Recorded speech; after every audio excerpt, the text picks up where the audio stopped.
से ना रुके हम, मर्जी से चले हम, बादल सा गरजे हम, सावन सा बरसे हम, सूरज सा चमके हम, स्कूल चले हम, स्कूल चले हम,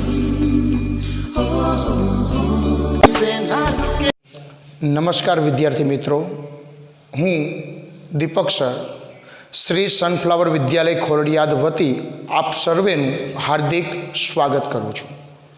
मित्रों, विषय नामाना मूળ तत्वों भाग 2 ધોરણ 12 પ્રકરણ 3 કંપનીના વાર્ષિક હિસાબો। અગાઉ ભાગ 1 માં આપણે નાણાકીય પત્રકોનો અર્થ, નાણાકીય વર્ષ, નાણાકીય પત્રકોના લક્ષણો અને નાણાકીય પત્રકો તૈયાર કરવાના હેતુઓ વિશે અભ્યાસ કર્યો। આજે આ ભાગ 2 માં આપણે કંપનીના પાકા સરવૈયા વિશે અભ્યાસ કરવાનો છે। તો કંપની ધારા 2013ના પરિશિષ્ટ 3 મુજબ જે કંપનીનું પાકું સરવૈયું કંપનીના વાર્ષિક હિસાબમાં બનાવવાનું છે એ પાકા સરવૈયાનો નમૂનો જોઈ શકાય છે કે 4 કોલમમાં છે। કોલમ 1 વિગત, કોલમ નંબર 2 માં નોંધ નંબર, કોલમ નંબર 3 માં રકમ રૂપિયા અને કોલમ નંબર 4 માં રકમ રૂપિયા। કોલમ 3 અને 4 બંને કોલમ રકમ રૂપિયાના છે। અહીંયા ખરેખર રકમ રૂપિયાનું એક જ કોલમ આવે છે, પણ રકમ રૂપિયાના 2 કોલમ એટલા માટે અહીંયા બનાવેલા છે કે આ પાકા સરવૈયાના જે મુખ્ય અને પેટા શીર્ષકો છે એની જે રકમ નોંધીશું એ મુખ્ય શીર્ષક છે એની રકમ આ બીજા ખાનામાં બહાર લખશું અને જે પેટા શીર્ષક છે એની જે રકમ છે એ અંદર લખશું। એટલા માટે આ રકમ રૂપિયાના 2 કોલમ આ નમૂનાની અંદર આપણે બતાવેલ છે। હવે કંપની ધારા 2013ના પરિશિષ્ટ 3 મુજબ પાકા સરવૈયાનો જે નમૂનો છે એ નમૂનાની આપણે વાત કરીએ તો પાકા સરવૈયાના મુખ્ય 2 શીર્ષકો છે। જોઈ શકાય છે કે આ મુખ્ય 2 શીર્ષકો કયા છે? તો કે પહેલું જે પાકા સરવૈયાનું શીર્ષક છે ઇક્વિટી અને જવાબદારીઓ। બીજું જે પાકા સરવૈયાનું શીર્ષક છે એ છે મિલકતો। તો જે આ પાકું સરવૈયું છે એ પાકું સરવૈયું 2 શીર્ષક હેઠળ તૈયાર થાય છે। પહેલું ઇક્વિટી અને જવાબદારીઓ અને બીજું શીર્ષક છે મિલકતો। તો જે પાકા સરવૈયાનું પ્રથમ શીર્ષક છે ઇક્વિટી અને જવાબદારીઓ, આ પ્રથમ શીર્ષકના મુખ્ય 3 શીર્ષકો છે। એક શેર હોલ્ડર્સના ભંડોળો, 2 બિનચાલુ જવાબદારીઓ અને 3 ચાલુ જવાબદારીઓ। મિત્રો ફરી વખત ધ્યાન આપજો, પાકું સરવૈયું છે એ પાકા સરવૈયાના મુખ્ય 2 શીર્ષકો, 1 ઇક્વિટી અને જવાબદારીઓ, 2 મિલકતો। એમાંનું જે પ્રથમ શીર્ષક છે ઇક્વિટી અને જવાબદારીઓ એના મુખ્ય 3 શીર્ષકો છે। 1 શેર હોલ્ડર્સના ભંડોળો, 2 બિનચાલુ જવાબદારીઓ, 3 ચાલુ જવાબદારીઓ। તો પાકા સરવૈયાનું જે પહેલું શીર્ષક છે એમાં પહેલું મુખ્ય શીર્ષક શેર હોલ્ડર્સના ભંડોળો।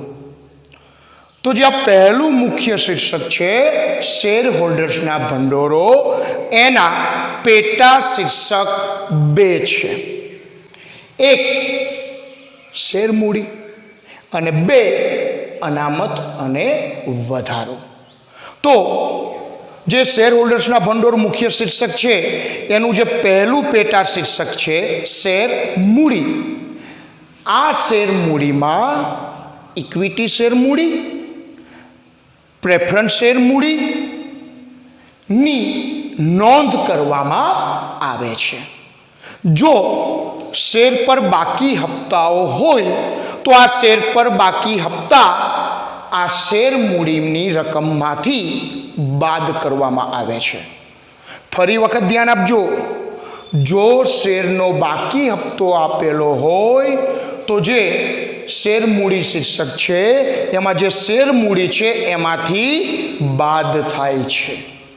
તો આમ ઇક્વિટી અને જવાબદારી શીર્ષકના મુખ્ય 3 શીર્ષકનું પહેલું શીર્ષક શેર હોલ્ડર્સના ભંડોળો, એના પેટા શીર્ષક 2 એમાંનું પહેલું પેટા શીર્ષક શેર મૂડી.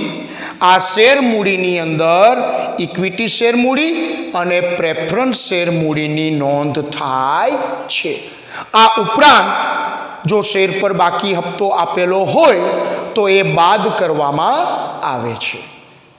ત્યારબાદ શેર હોલ્ડર્સના ભંડોળોનું બીજું પેટા શીર્ષક અનામત અને વધારો. તો જે મુખ્ય શીર્ષક શેર હોલ્ડર્સના ભંડોળો છે એનું બીજું પેટા શીર્ષક છે અનામત અને વધારો. તો જે આ અનામત અને વધારો છે એની અંદર નફા નુકસાન પત્રક મુજબનો નફો લેવામાં આવે છે. એ ઉપરાંત સામાન્ય અનામત, મૂડી અનામત, ડિબેન્ચર પરત અનામત, ડિવિડન્ડ સમતુલા ભંડોળ, અનામત અને વધારો, અનામત ભંડોળ, કારીગર અકસ્માત વળતર ભંડોળ વગેરેની નોંધ અનામત અને વધારાના શીર્ષક હેઠળ કરવામાં આવે છે.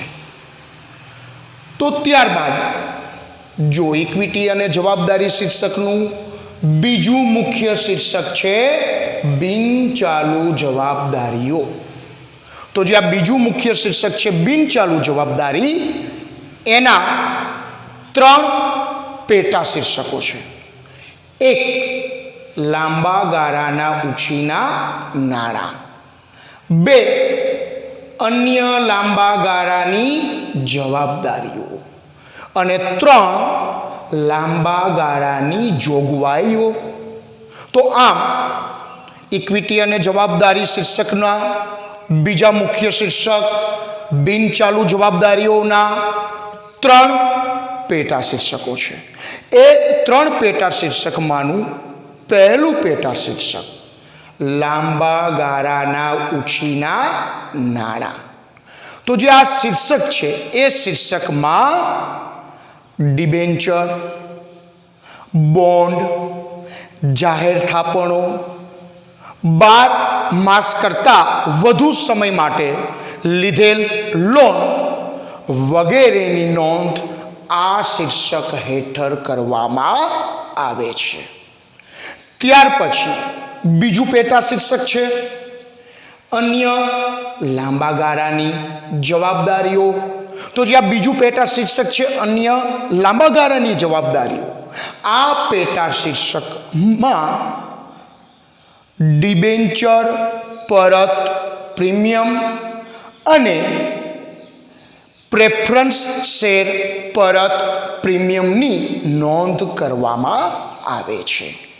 ધ્યાન આપજો, જે બીજું પેટા શીર્ષક છે અન્ય લાંબા ગાળાની જવાબદારીઓ, આ પેટા શીર્ષક હેઠળ ડિબેન્ચર પરત પ્રીમિયમ અને પ્રેફરન્સ શેર પરત પ્રીમિયમની નોંધ થાય છે.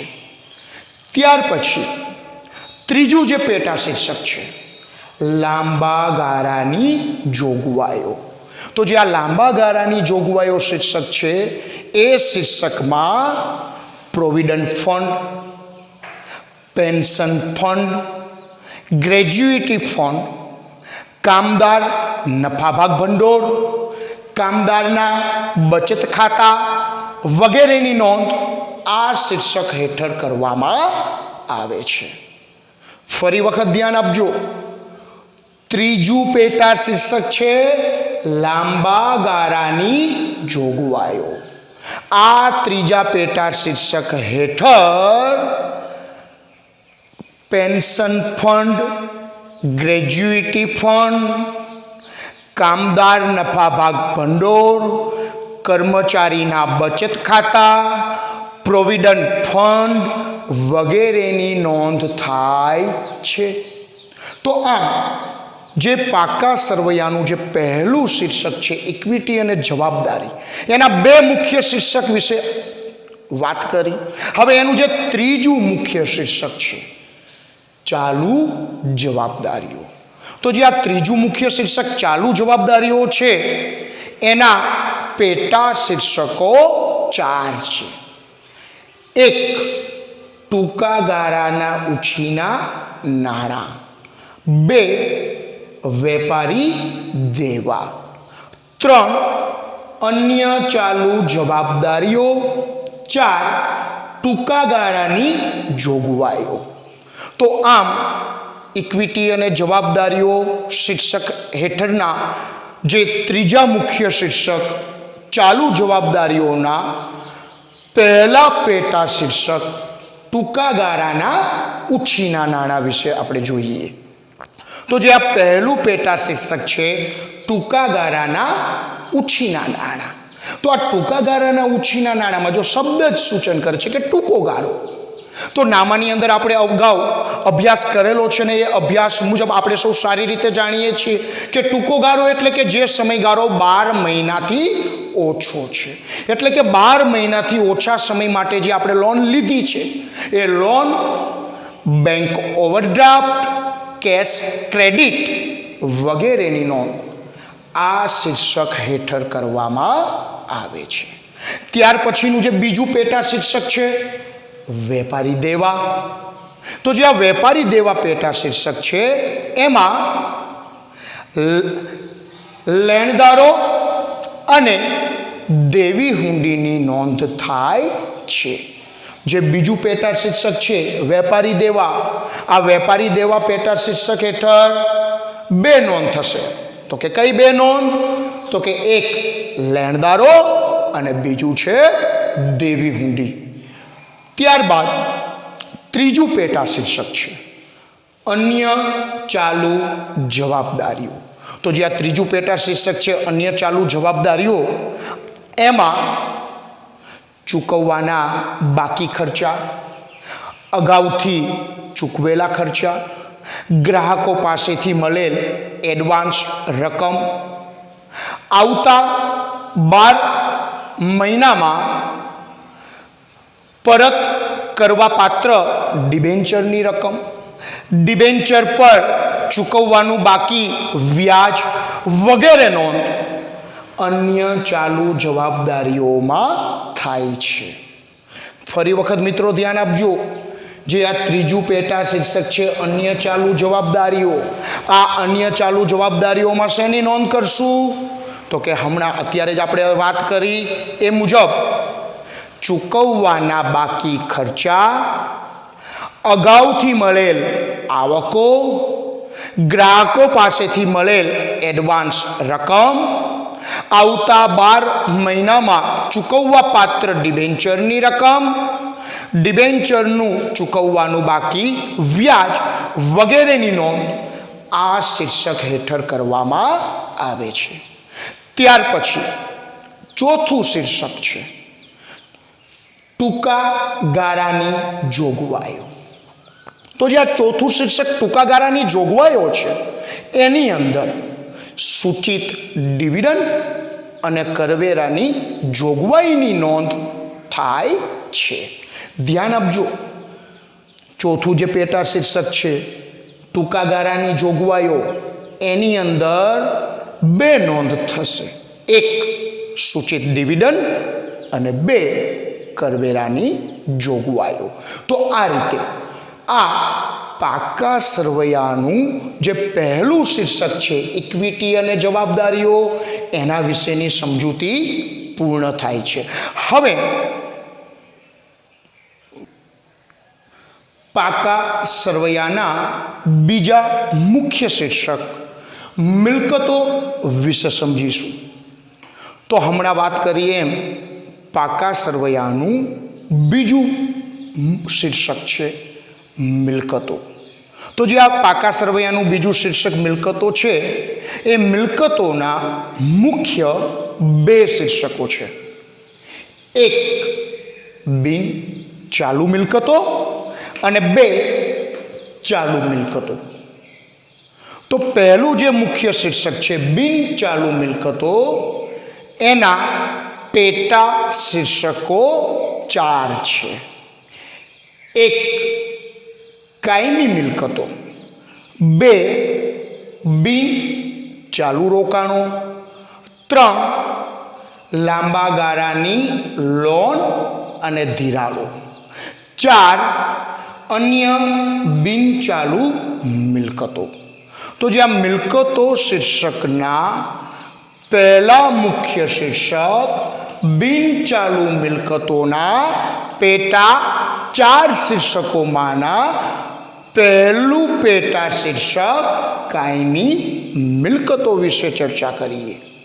તો આ પહેલું જે શીર્ષક છે કાયમી મિલકતો, એના પેટા 2 શીર્ષક છે પાછા. એક દ્રશ્ય અને 2 અદ્રશ્ય. તો ધોરણ 11માં આ દ્રશ્ય અને અદ્રશ્ય મિલકતો વિશે આપણે શીખી ગયા છીએ. દ્રશ્ય એટલે કે એવી મિલકત કે જેને જોઈ પણ શકાય છે અને સ્પર્શી પણ શકાય છે. આવી જે મિલકત છે એને દ્રશ્ય મિલકત કહે છે.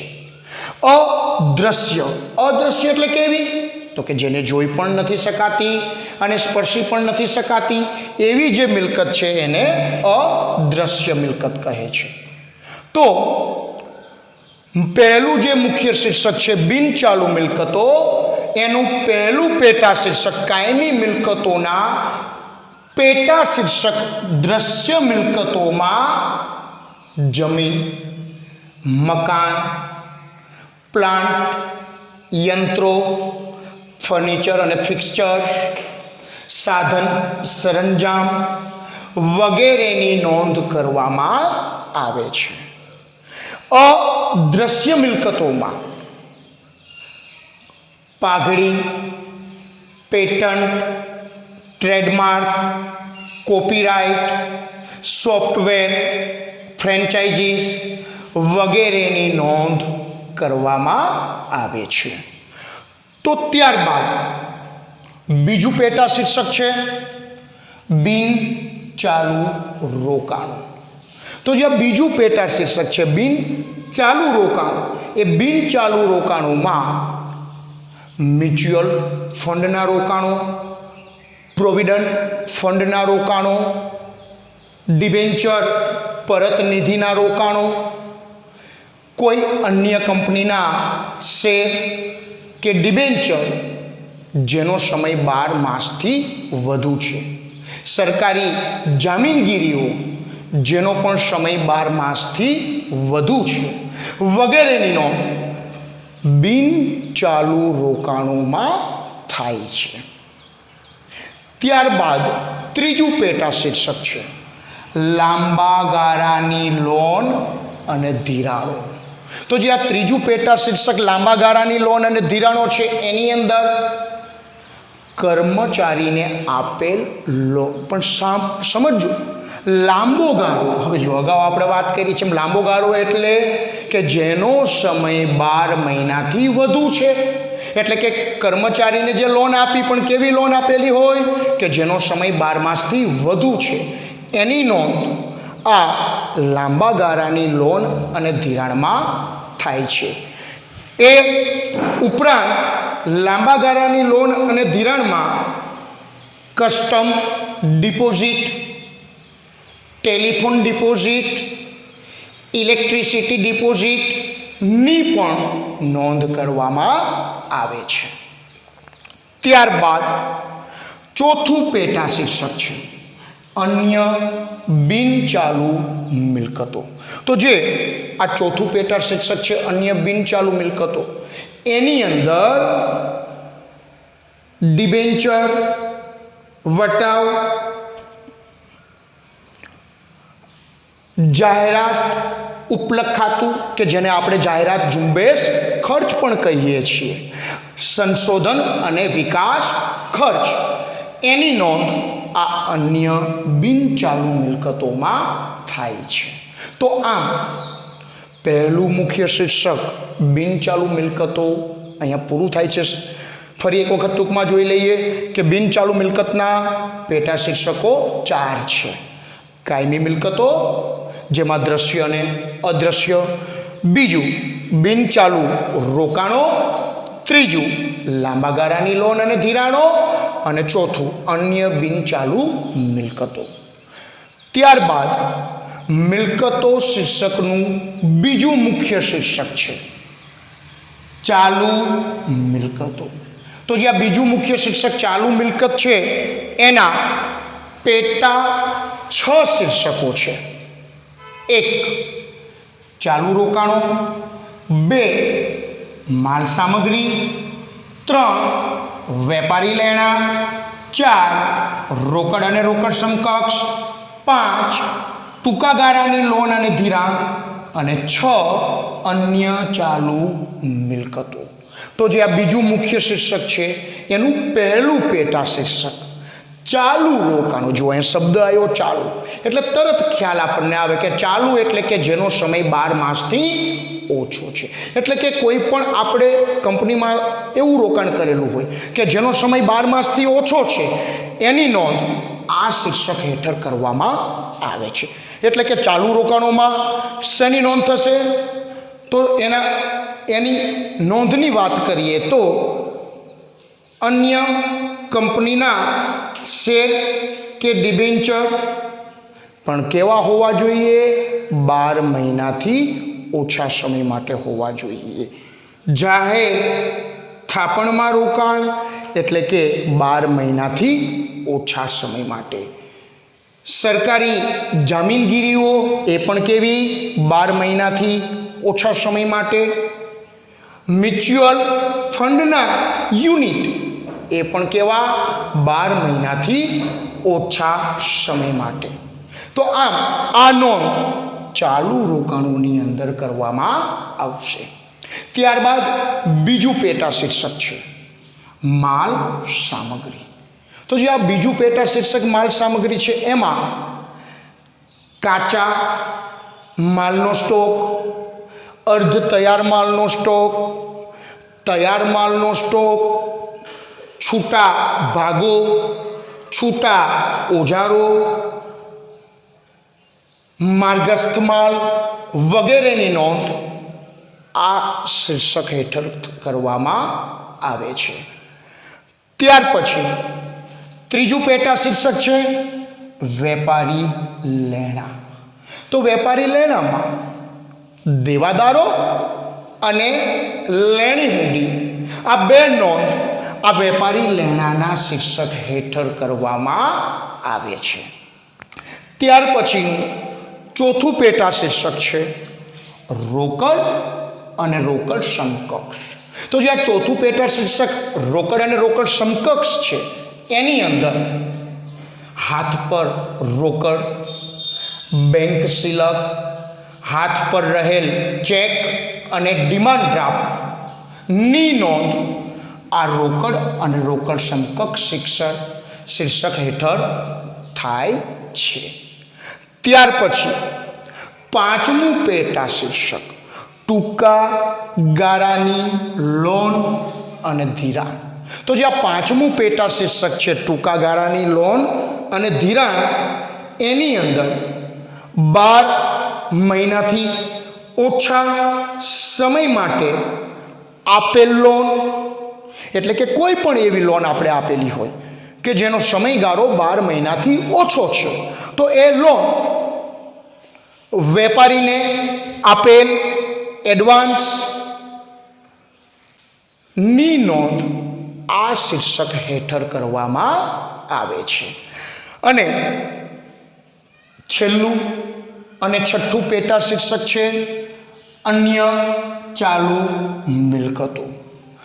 તો જે આ અન્ય ચાલુ મિલકતો છે એમાં અગાઉથી ચૂકવેલા ખર્ચા, મળવાની બાકી આવક, આવતા 12 માસ દરમિયાન માંડી વારવાના, સાંભળજો બરાબર, આવતા 12 માસ દરમિયાન જે માંડી વારવાના છે, જાહેરાત ઉપલબ્ધ ખાતું છે, ડિબેન્ચર વટાવ છે, સંશોધન વિકાસ ખર્ચ છે, એની નોંધ આ અન્ય ચાલુ મિલકતો શીર્ષક હેઠળ કરવામાં આવે છે. તો આમ જે આ પાકું સરવૈયું છે કે જેના બે મુખ્ય શીર્ષકો છે, ઇક્વિટી અને જવાબદારીઓ, અને બીજું છે મિલકતો. તો આ બંને મુખ્ય શીર્ષક હેઠળના જે શીર્ષકો અને પેટા શીર્ષકો છે એ અભ્યાસ આપણે અહીંયા પૂરો કરીએ છીએ. અને હવે આવતા ભાગ 3માં આ પછીના જે મુદ્દાઓ છે એનો અભ્યાસ આપણે કરીશું.